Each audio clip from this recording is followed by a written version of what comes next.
Good evening, beautiful people. Welcome back to Intro to Spiritual Care. In case you don't know who I am, my name is Renita Walker, also known as the Funky Chaplain.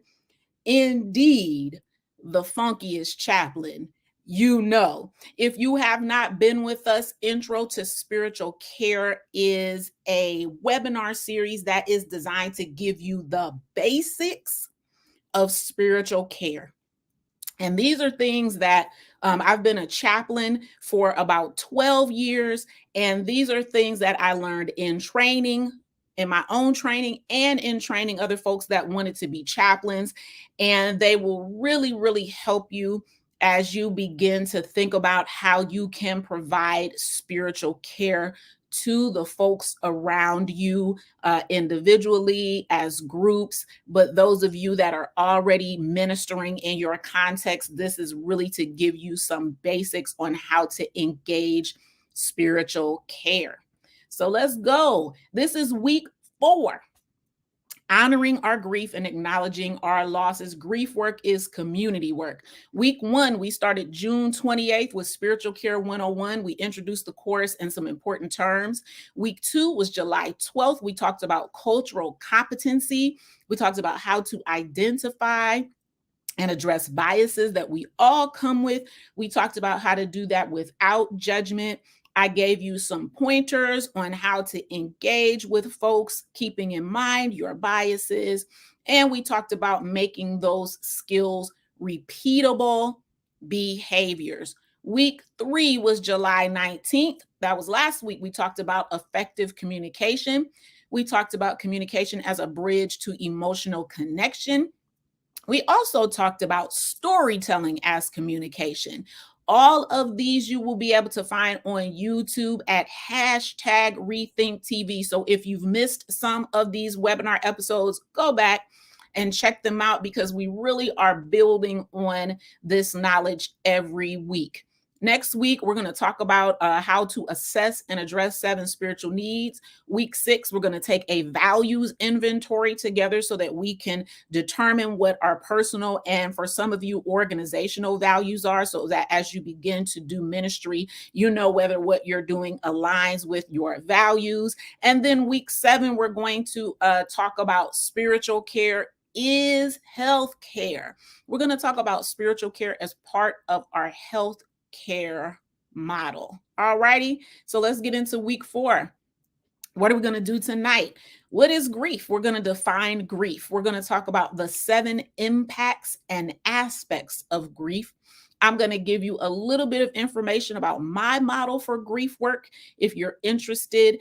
And I'm going to talk about some safety, some norms and boundaries for those of you that are thinking about offering grief support groups in your organization.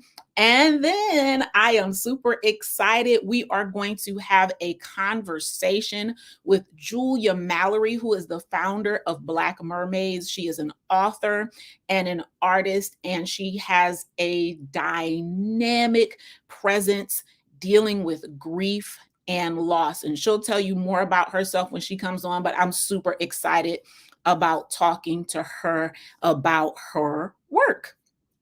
So let's go. What is grief? Grief is a normal response to loss.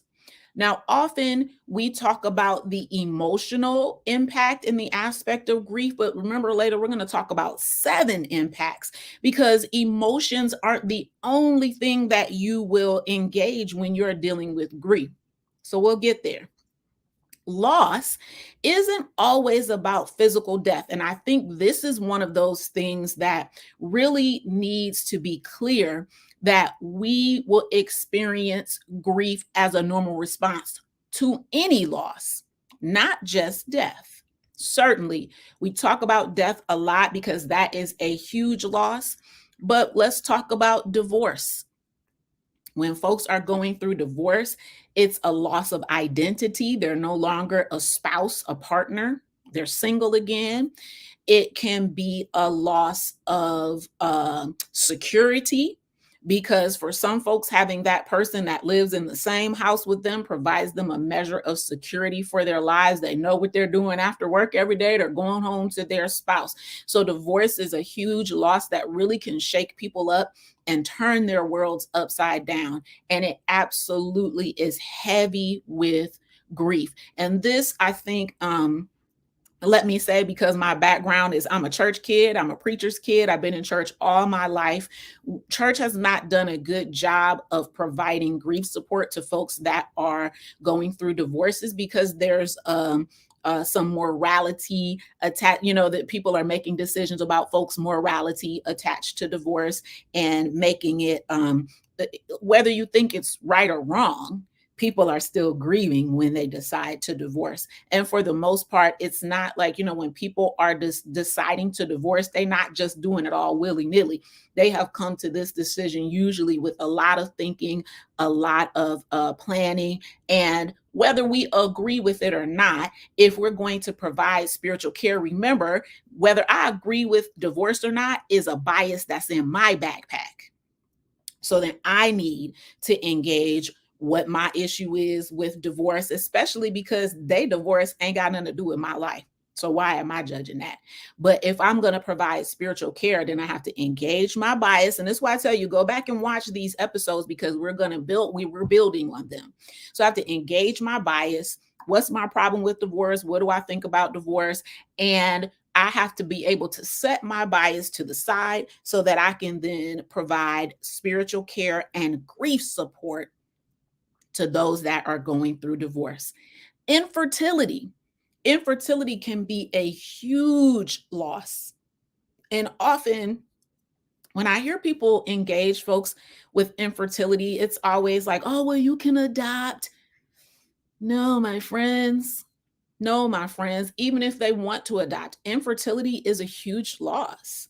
It's a huge loss. People, especially women, from the time we are young, we are told that getting married and having children is the height of existence. And so then what happens when those two things don't happen for us? And we're not good at engaging that loss, because, a lot of times part of the problem with engaging grief is that you have to have engaged your own uncomfortable grief to be able to sit with someone else in their discomfort. So that's all those biases I'm bringing with me in my backpack, right? Estrangement.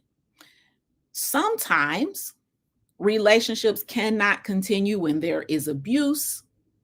We're talking about parents estranged from children, family members estranged for whatever reason, and the loss of relationship is absolutely a point of grief.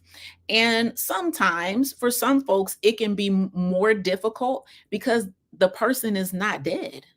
And so, how do you grieve a person that's still alive? And often with estrangement, people want to have relationships with people, but have determined that it is not safe for them, it's not healthy for them. And so then they have to distance themselves from their relationships. And again, often when caregivers approach folks with divorce, infertility, estrangement, the judgments that we're making are because of our own biases, because of our own unhealed stuff. So if someone comes to you, you're providing care in your organization, your church, your nonprofit, and they say, I don't talk to my mother anymore.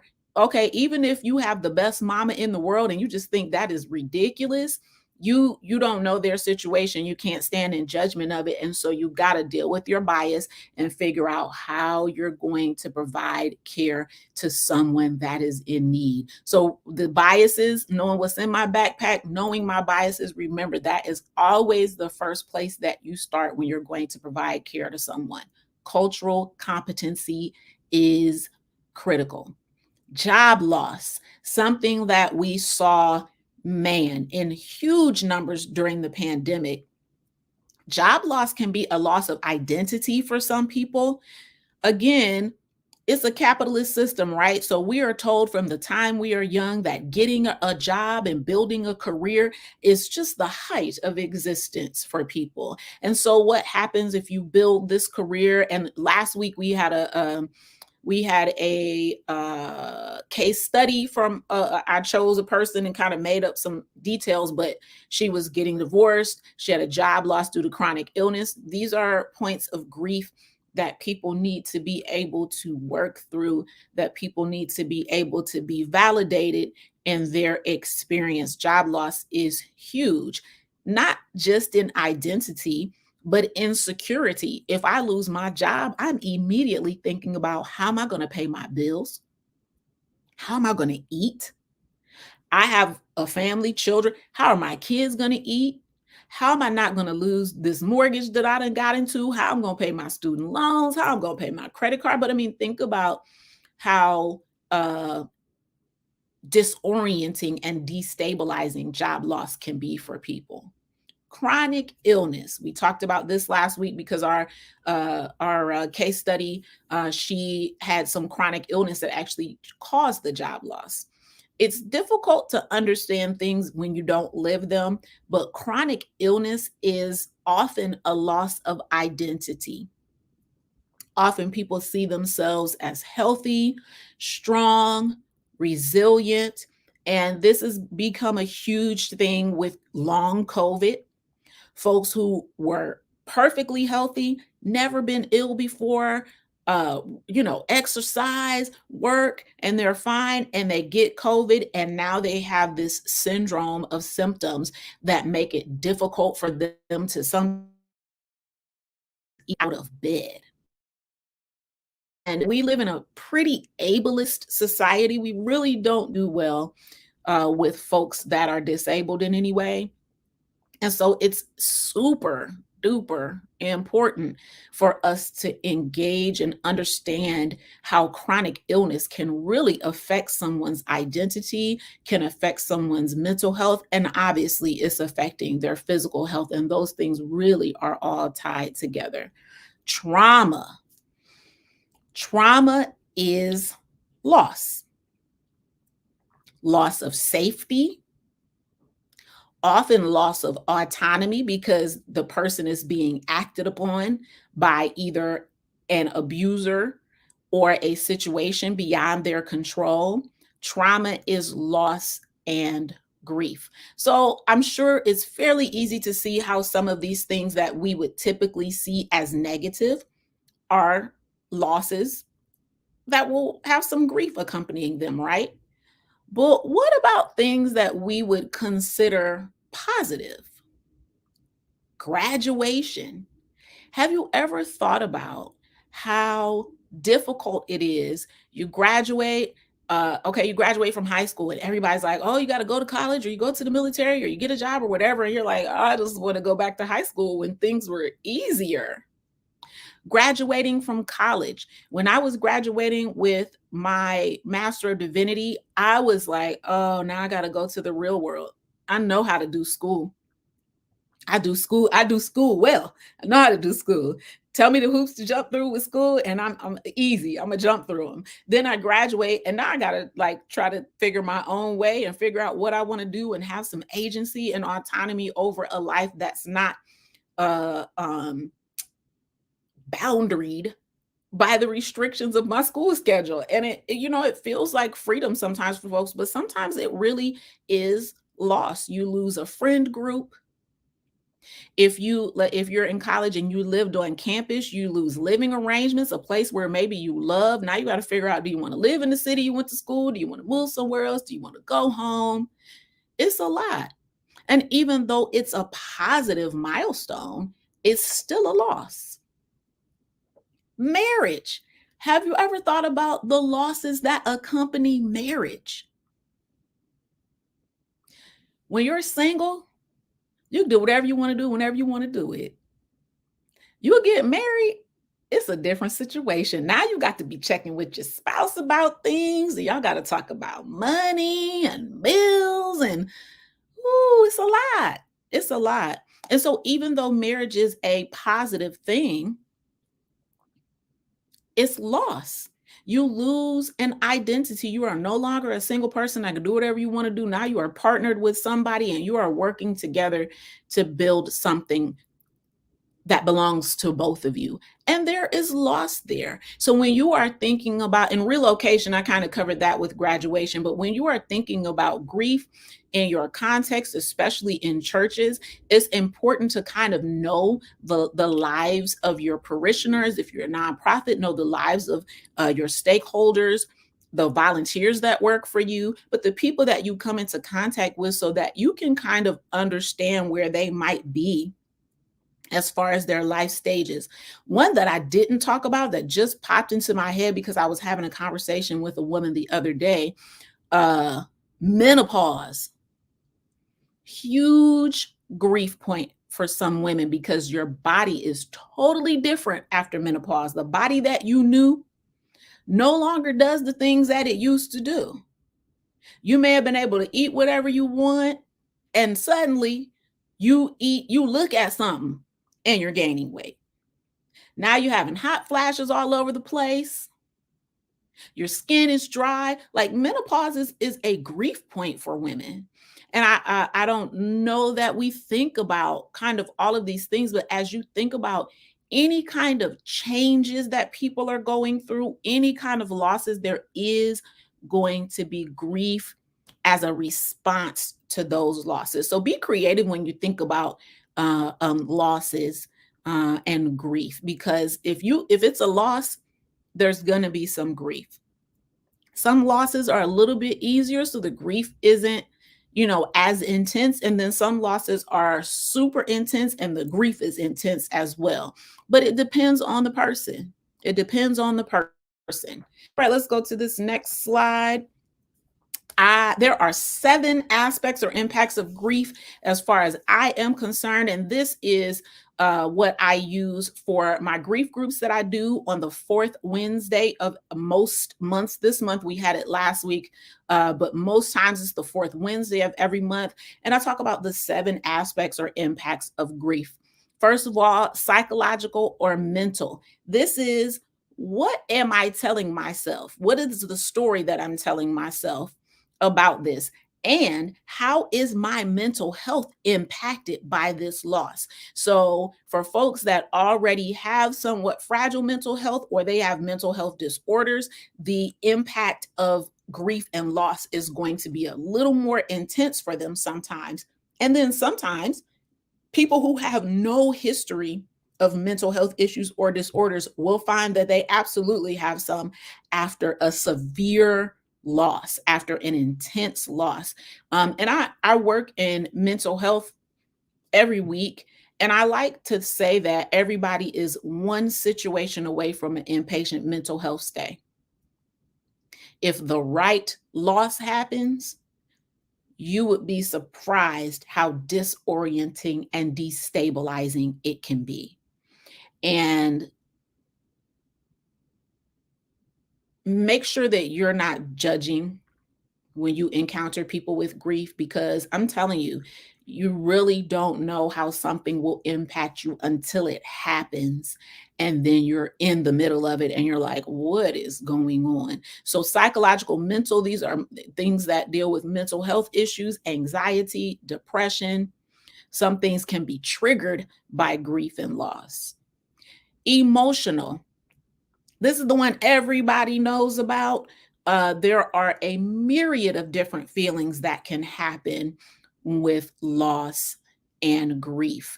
All of them are okay. There are no bad feelings. All of them are valid. You're angry, valid. You're sad, valid. You're happy that you lost something, valid. Often I find, especially in the hospital, when we have folks that have had long-term chronic illnesses and then they die, their families are somewhat conflicted that they are relieved that their loved one is dead, but it's because they were suffering. And so all of these emotions that people will feel in terms of grief and loss, they're all okay. They're all valid. Social. Often, let's talk about divorce. I'm going to use divorce as an example. When you are married to someone, you end up with a friend group that engages with both of you. And when you divorce, it upends your social network. Now you've got people that are trying to figure out if they got to take sides, if they can be friends with both of you. How do they engage you now that you're not married anymore? Maybe you met them through your spouse, but y'all really have a good relationship, and it really can upend your social network. The other piece of it is that depending on grief and loss is draining. It saps your energy. You might not even want to be engaged with your social network depending on what kind of loss you've experienced and how heavy it is. You might be like, I just can't even do it. I can't even do it. It's too much. I got to go out the house and engage with people. I done already went to work and had it, and I can't do it. I ain't got it to do. So it will up in your social network sometimes, and sometimes it will remove the desire to be engaged with your social network because of how it's impacting you. So if you're recognizing someone is grieving and they have disappeared and fallen off the map, they just may not even have the energy to engage in the ways that you're used to them engaging. All right. Spiritual, and let me say, the social aspect is about our relationships with others. It's about our relationships with others and how they are impacted by our grief and loss. The spiritual, this is about our engagement, our relationship with ourself, and our understanding of the divine, the universal, the transcendent.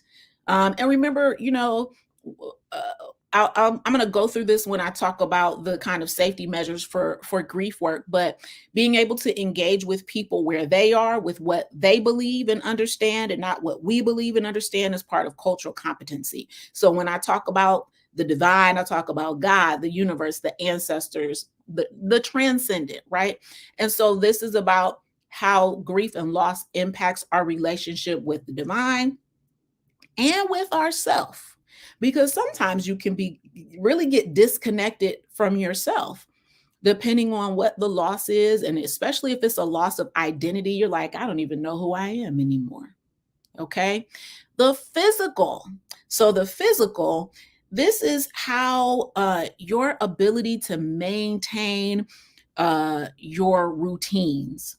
Let's say you're used to exercising and you eat well, and sometimes grief and loss can hit you, and you're like, baby, I can't exercise, I can't eat healthy.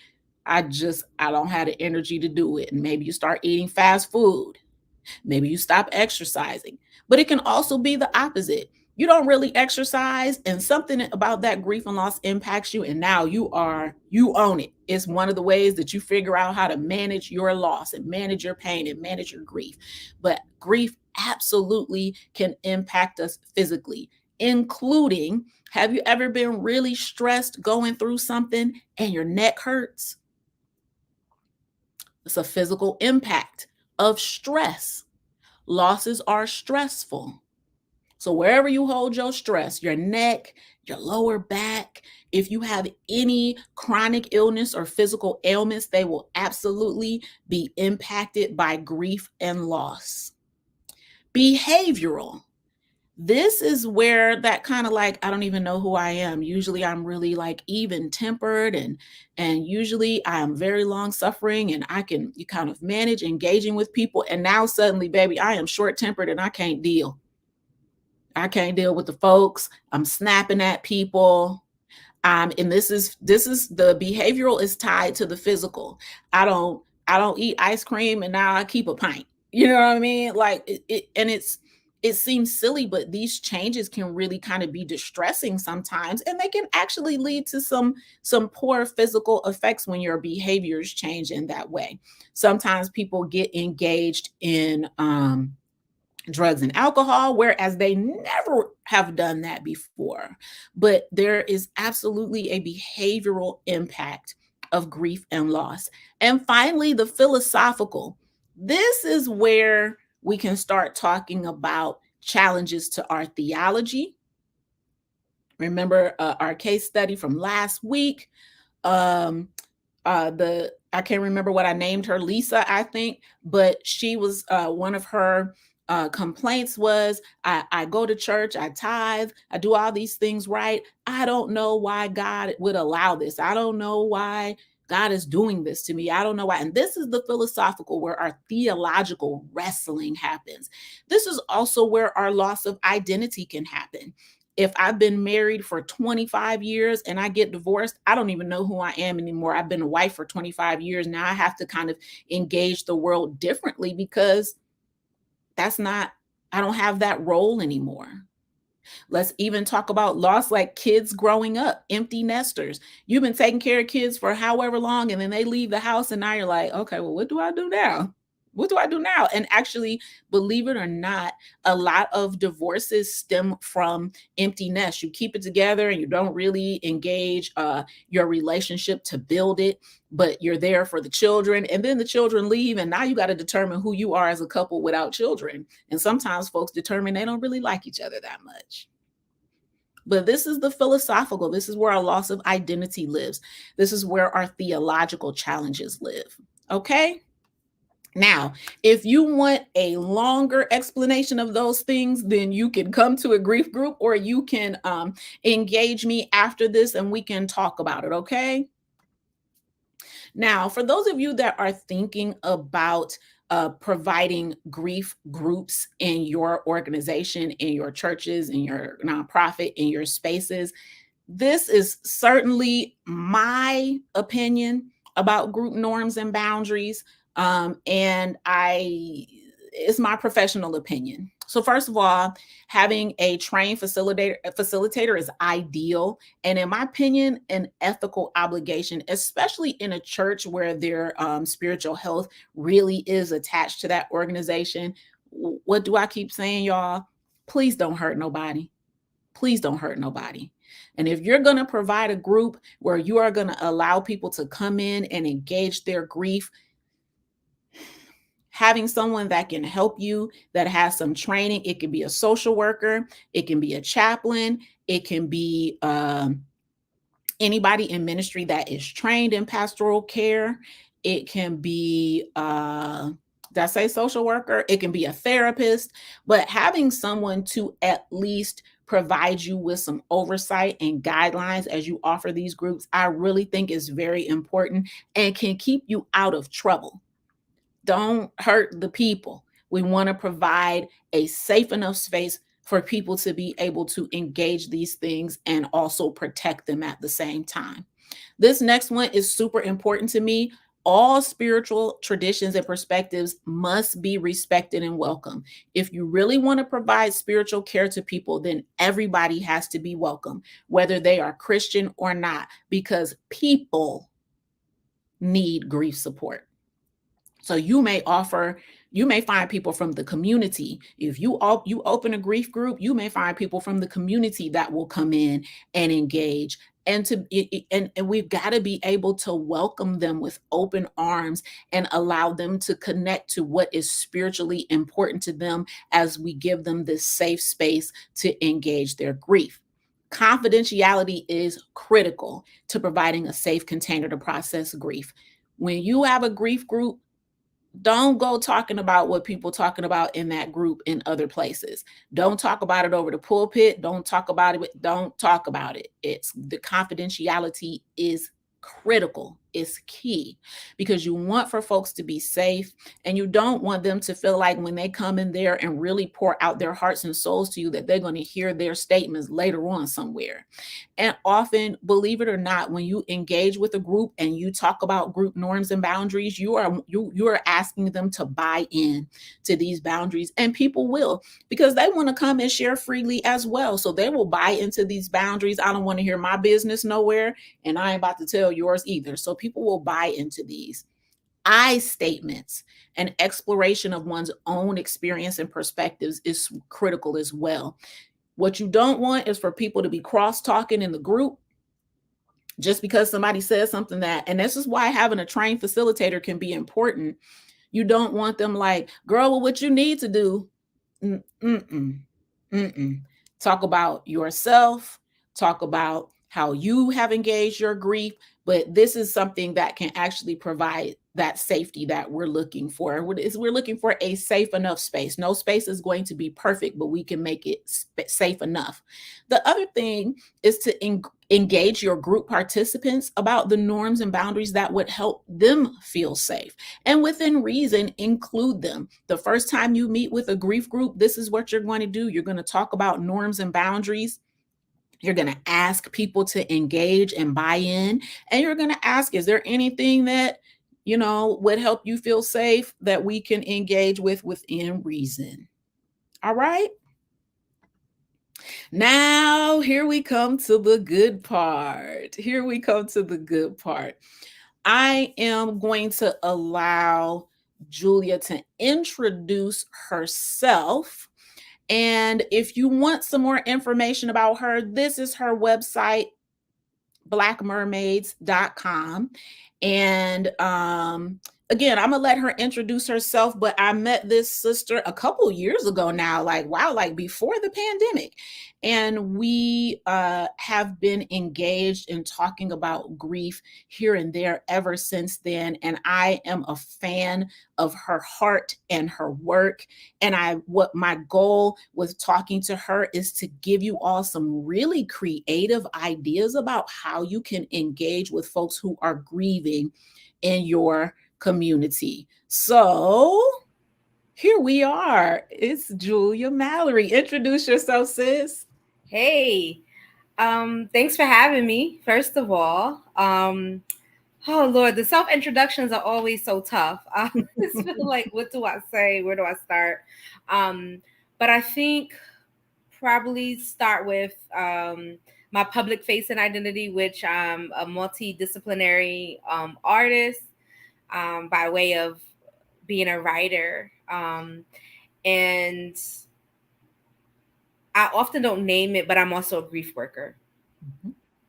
I'm a community grief worker, and I come to grief work by way of being a child loss survivor.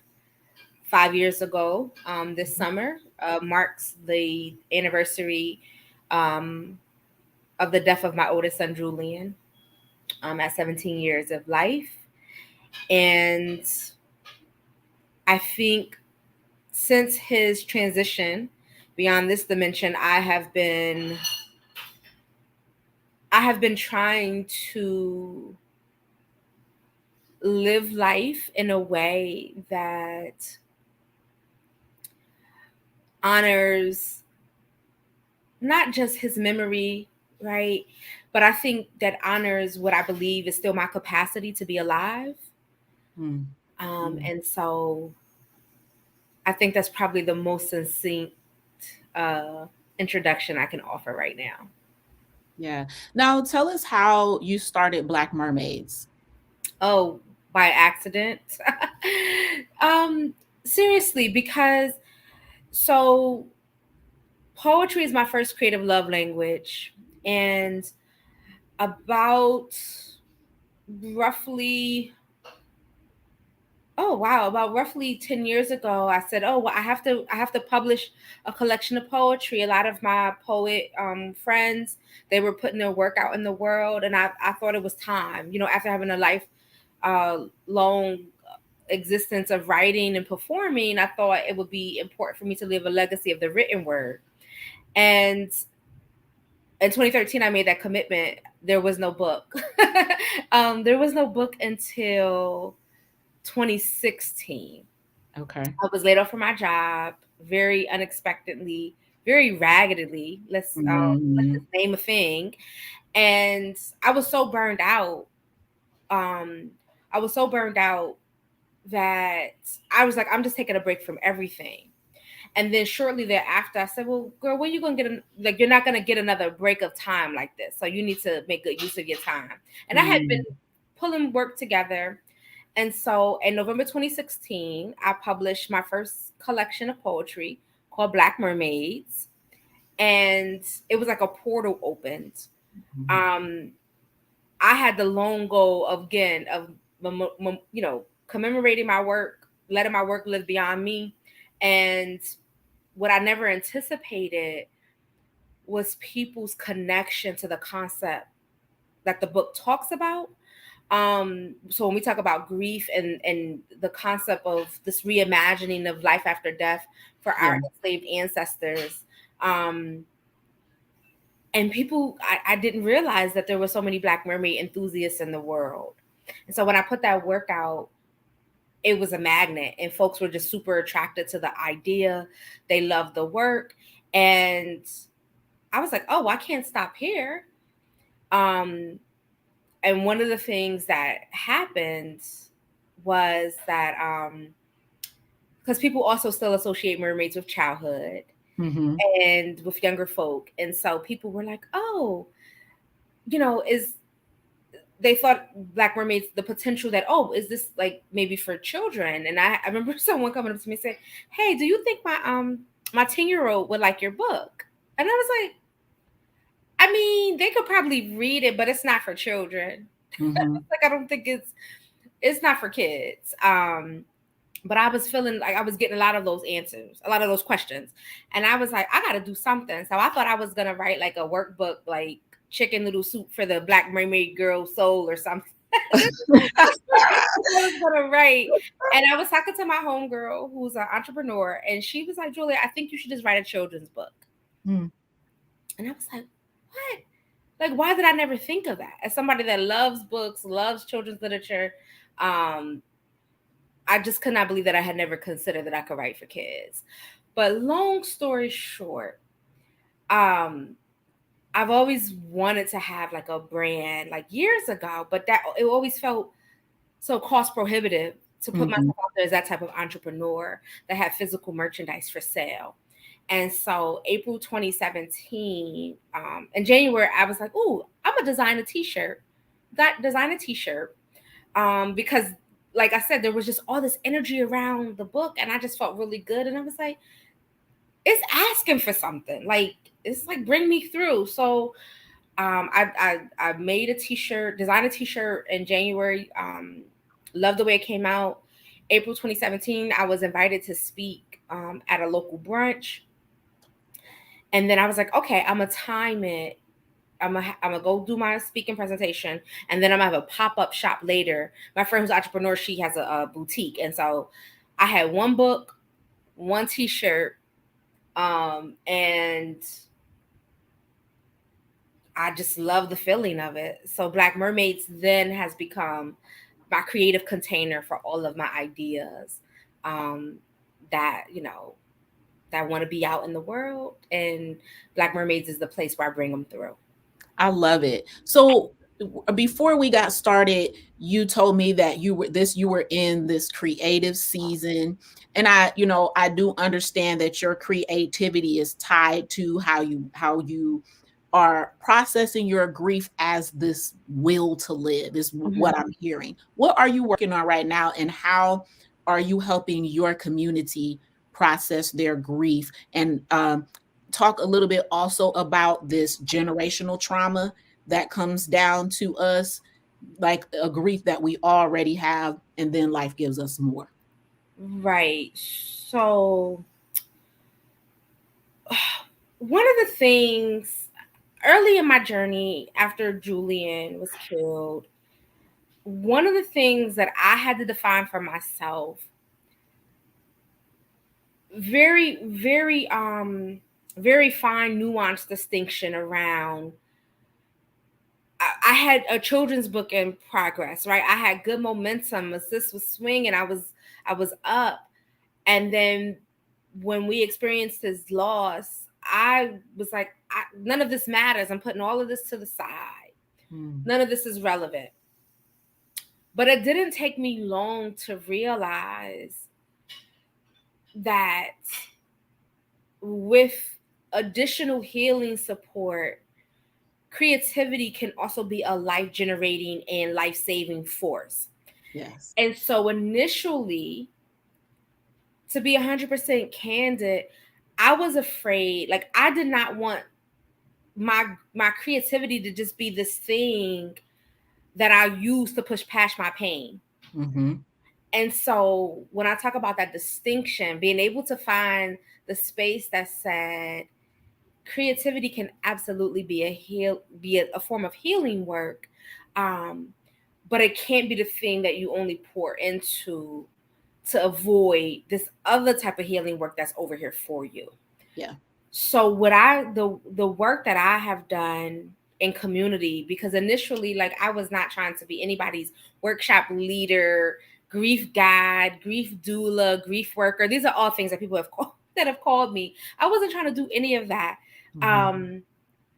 I started out, part of, I think, part of the work I've done in community is just talk openly and candid about my experience. That Yeah. it allowed people to feel seen. They tell me that it names feelings that they didn't know that they could name. Yeah. It gave them a certain type of permission to exist out in the world, to say, yes, it's been 3 years. Yes, I'm still talking about it. Right. No, I'm not all the way there. Yes, I'm still having bad days. So Yeah. part of the work that I started doing was literally just showing people that um that what is divine in my life is also coexisting along what has been destructive in my life. Like, Yeah. so being able to show that parallel and those multiple realities, I think, is how my work got started. And so what that led to was initially a local hospice organization reaching out to me and saying, I really, because I had published a book. So part of my grief work was also publishing a book. And the story that I tell about that book is that initially I thought I was going to write kind of almost like poetry, but like also prose poems, but it was going to focus on how animals and life and nature grieve. Okay. Mm. That's the book Mm. that I was trying to write. In retrospect, well, two things happened. One, that's not the book that wanted me to write it. And I realized that I picked that approach because I was still trying to put this very large distance between my grief um, and my lived experience in a public facing way. And so when Mm. I was able to really be honest, when I was able to really name my loss, when I was able to really, you know, live that reality, then the book that was supposed to be born, which was Survivor's Guilt, came through. Mm. So um the local hospice, when that book came out, someone from the organization had attended, said, hey, I want to connect you with the organization. We met. They wanted me to do like a community talk, and they wanted me to host um like several workshops. And we decided on kind of doing something that was kind of like a topical grief exploration, and then something maybe on the more creative side. And so our first workshop, well, my community talk was planned for April 2020. And so we know that Well, yeah. you know what happened Um, with that. But right. I was already prepared to do the work, and I had saw people on my timeline in March, right? Late March, everybody was sharing this article about anticipatory grief.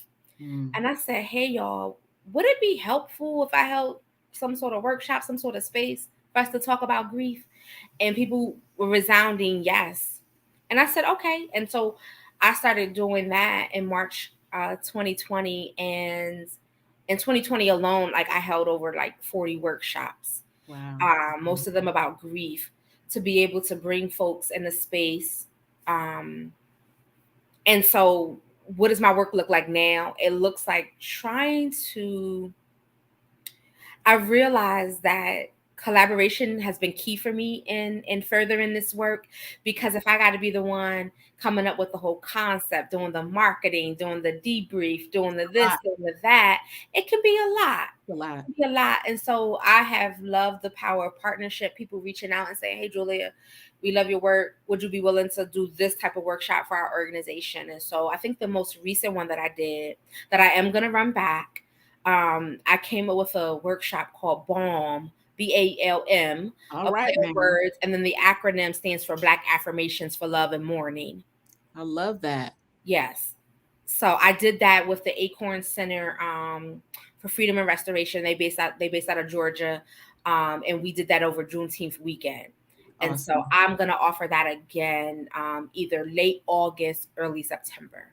Awesome. So here's a couple of things that jump out to Mhm. me in what you're saying. First, collaborate with the people around you, because there Mhm. are organizations, there are folks like you who are doing this work. People don't have to create things from the ground up necessarily. They can engage with other folks around them that are doing this work.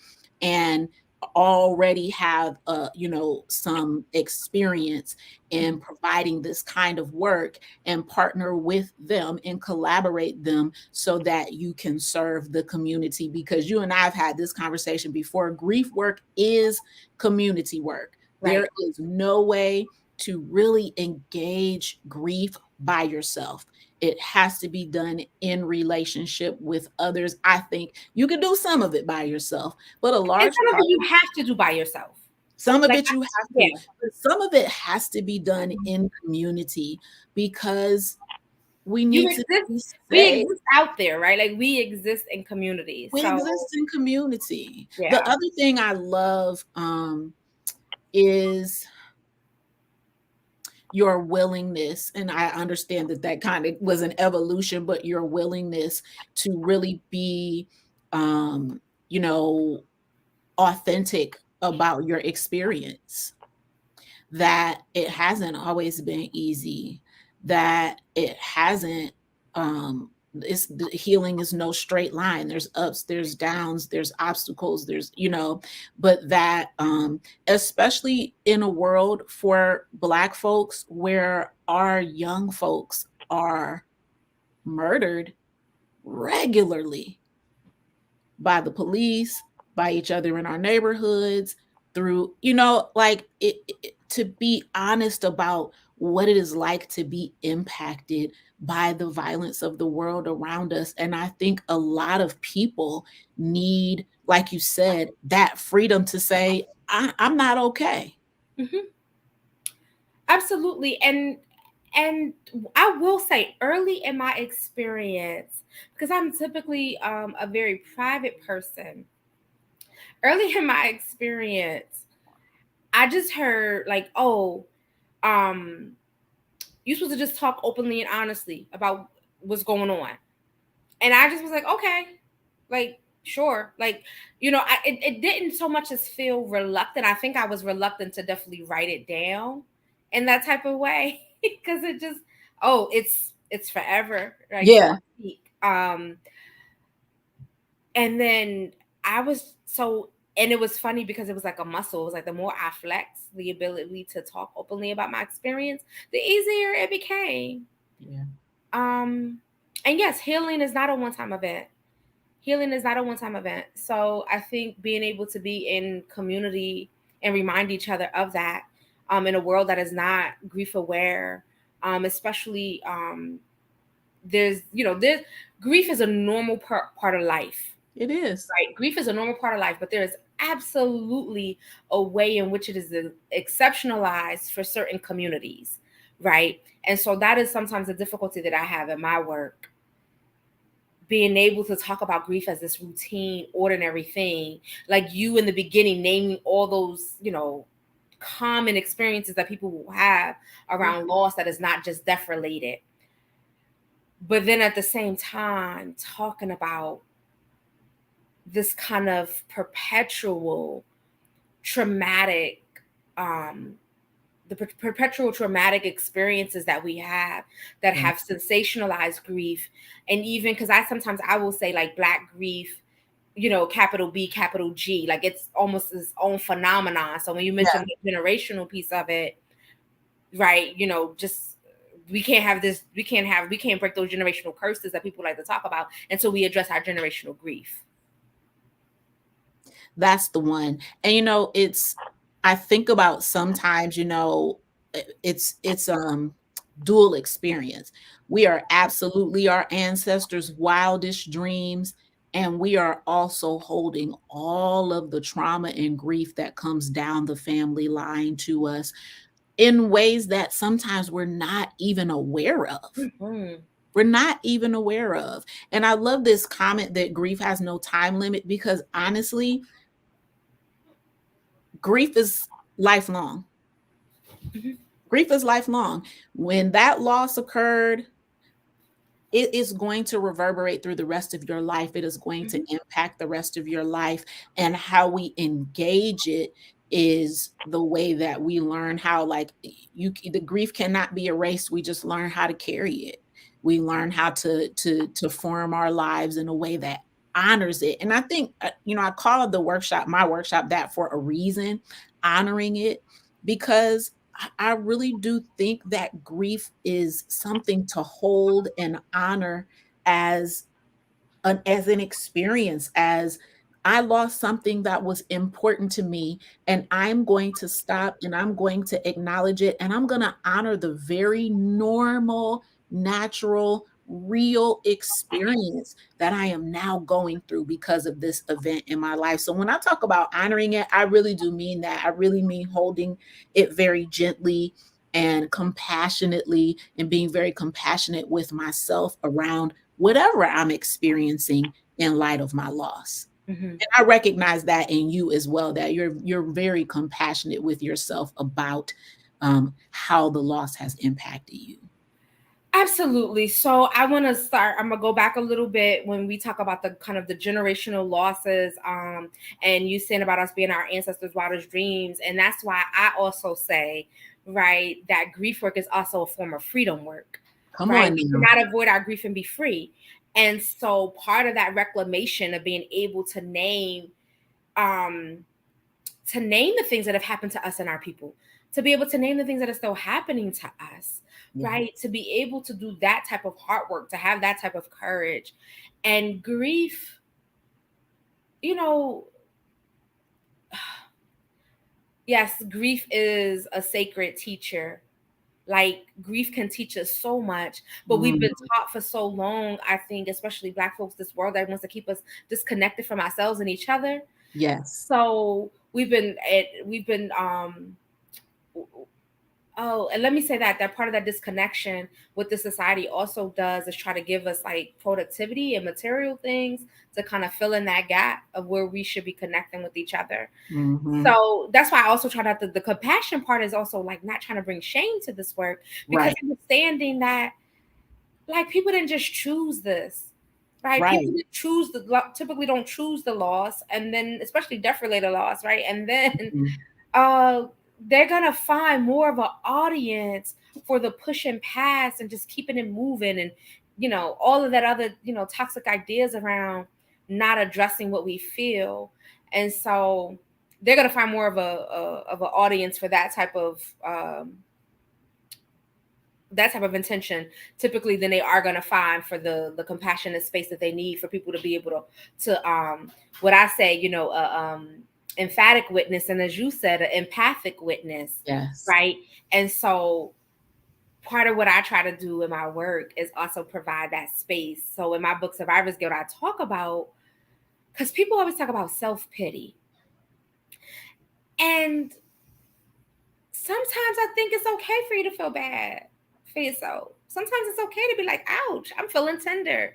Dang, Wow. why me? Right? Like, I think sometimes, like, part of what happens is that we never get to go through the full range of what we need to experience, and it stunts our ability to move on. Yes. And so, what I learned from people too in community, talking about grief and observation, one of the things that people, they're always worried, like, oh, if we give people too much attention, it's just going to have them stuck. And what I found is that people actually are stuck because they didn't get attention. They're actually stuck because they don't have the emphatic or the empathic witness to, Yes. to honor and to acknowledge, like, it ain't just me. Like, Yes. I'm feeling these things. Have y'all felt these things too? Yes. And I remember having one workshop, and I thought it was really cool. I had partnered with a group out of Philly, and one of the women came to the workshop, and child, she bought tickets, or whatever, access for everybody in, like, her intimate group, her intimate circle, because she wanted to basically be able to say, I'm gonna need your help, come Yeah. hear what I'm hearing. And they were so grateful, and I never forgot that experience, because she was saying, hey, come and engage with this information, this material with me. And they felt like, oh damn, I needed this too. So I remember having one workshop, and people that I knew, they were like, I think I literally was, I think, three Aries, and they were like, wait, you mean I gotta do this? You mean grief is forever? And it was trying to get them to Forever, understand, ever. Right. listen, that it exists, but our relationship to it is going to shift over Yeah. time. But it is very difficult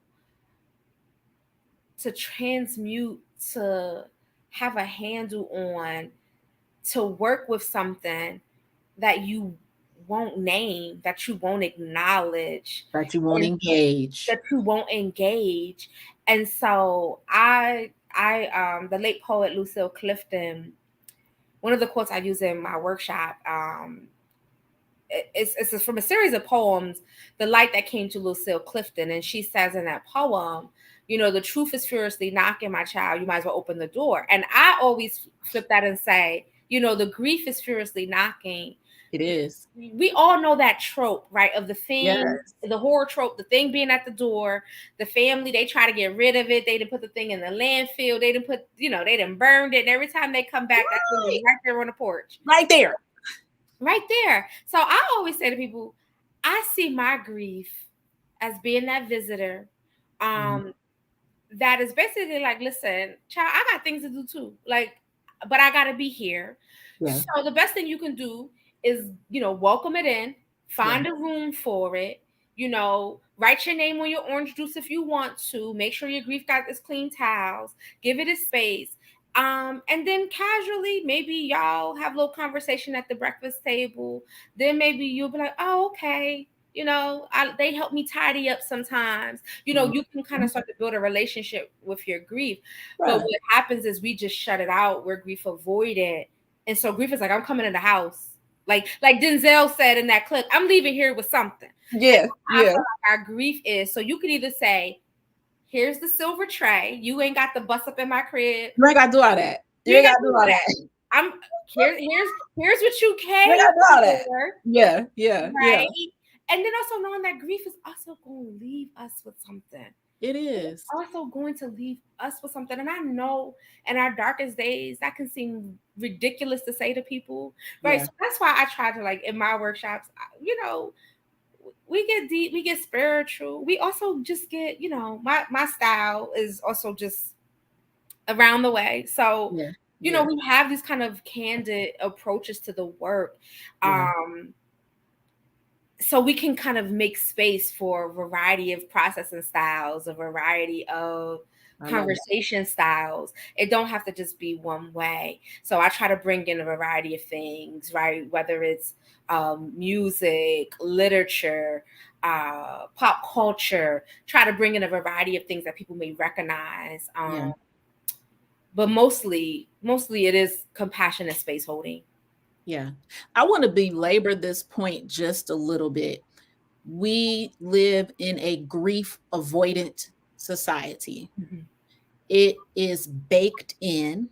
Yes. It is evidenced by the way that uh, if I have a death happen in my family, I maybe get a day or two off of work before they're like, yeah, when are you coming in?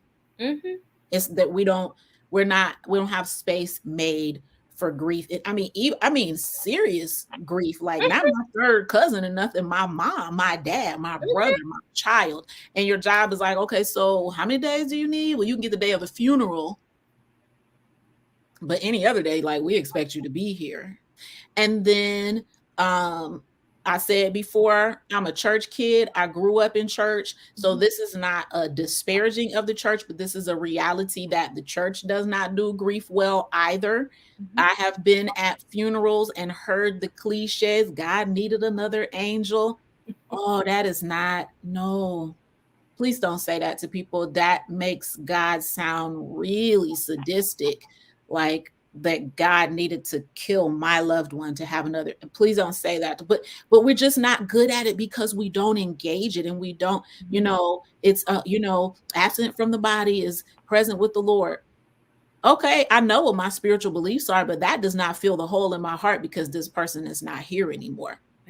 I know what my theology is. I don't need you to tell me my theology. I know those things. But what about this hole that's still here?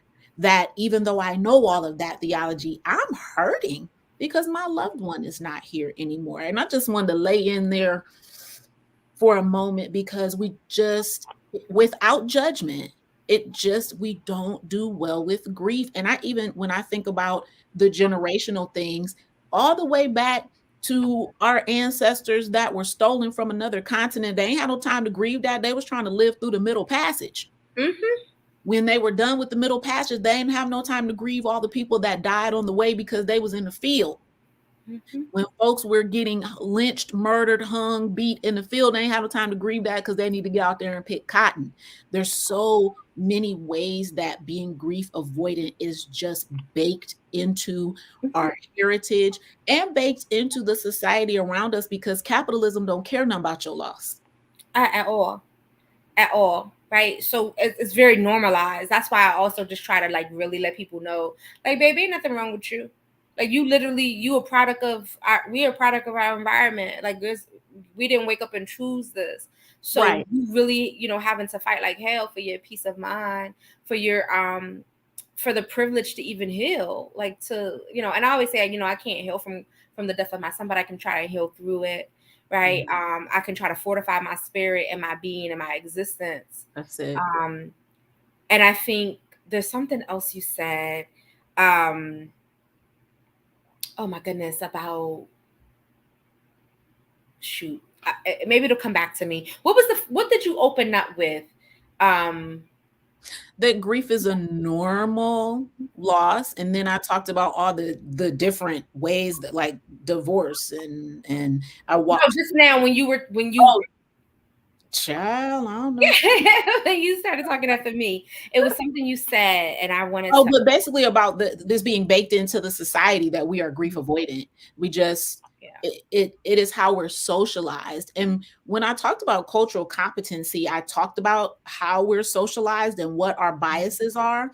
But I don't know necessarily that people would even think really about how our approach to grief is a part of our socialization. I don't It, know if people think that. well, it's really fascinating to me. Oh, I know what you were talking about. You're talking about the things that we should not say to grieving people. Oh, yeah. So I think I did an interview about this. Was it this time last year? And I was telling them I came up with 17 things. I always like patterns. So I came up with 17 things that, you should not say to grieving people. And I really just based it on the things that people have said to me. Like, I didn't just make them up. And so and the people I was being interviewed with, they were like, ooh, I feel bad because I've been saying those things to people. And I was like, I get it, because again, we all learn this. This is what we This is what learn. we learn. And What so we learn. there's this fascination again. And first of all, our grief holds up a mirror to other people's grief. Right. So if people don't have the capacity to process and not interested in it, and it's going to be very difficult sometimes for them to hold the adequate space for us, because your grief is just like showing them something, and it could be triggering things that they didn't work through or process. And so that's right. one thing sometimes to remember. So I definitely try to encourage people. Yes, we need community, but sometimes your community can have a vast, it doesn't have to just be maybe sometimes the people in your intimate circle, especially when you're grieving, because sometimes those people may not have the capacity to hold the type of compassionate space that you need.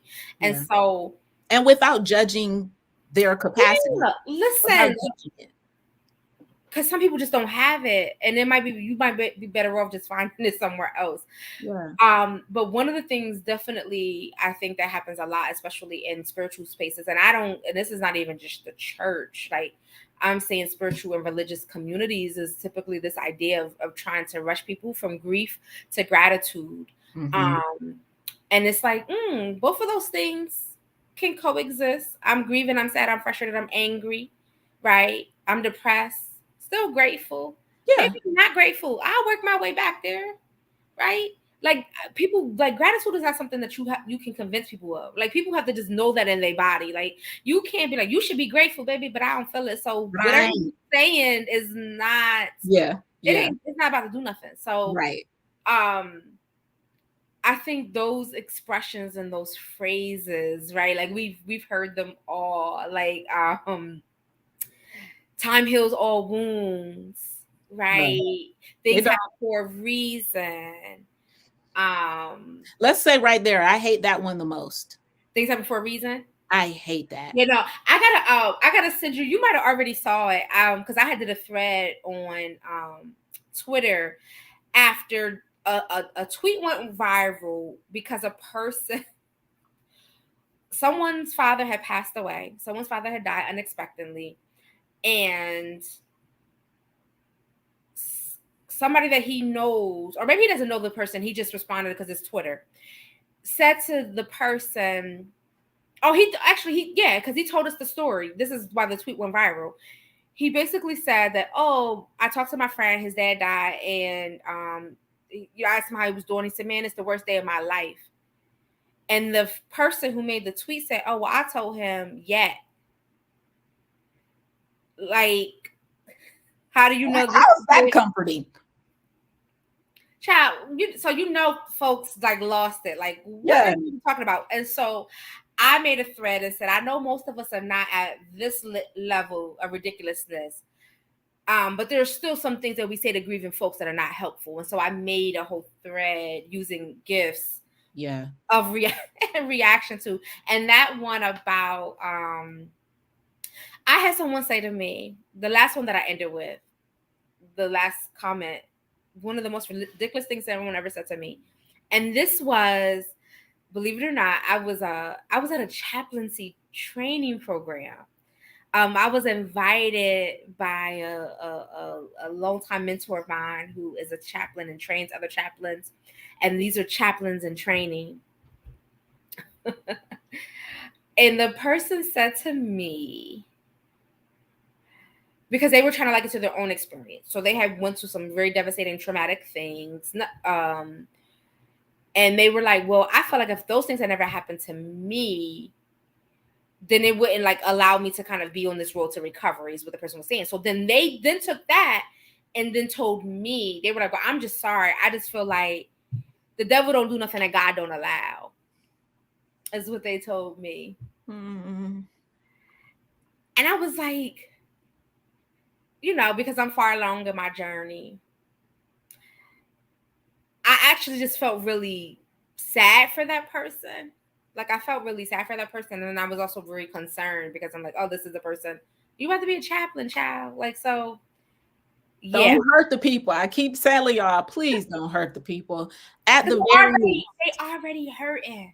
they already hurt. And at the very least, don't hurt people. At best, we want to provide some compassionate care. And I think if people can think about, before I say something, how does this demonstrate compassion to this person's experience? Right. When people are hurting, they don't need our theology. They don't need our spiritual beliefs. They need our compassion. They need our care. And one of the reasons things happen for a reason is troublesome to me is I like to talk about what to do when things don't make sense. And so there are some things that happen in life that just don't make no sense. And I mean that grammar exactly the way I said it. Right. Just don't make no sense. They just don't. You please don't tell folks whose babies are dying, whose children are some stuff don't make no sense. It doesn't. Now, when people are able to engage their grief and their loss, then sometimes they come to a place where I think you are now of meaning making. In light of all that has happened to me, I'm still going to wake up every day. How do I want to engage it? How do I want to use it in a way that keeps it from destroying me, that keeps me from being overwhelmed and consumed by it, but allows me to maintain my sanity, maintain my balance? And the question I like to ask is, what now? What do I do now? And everyone has their own autonomy and agency, and you get to decide what to do now. Someone else can't decide that for you. You get to decide what to do now. But there's some stuff in life that just don't make no sense. And trying to act like, things happen for a reason is trying to make sense of the nonsensical. Some stuff ain't gonna make no sense.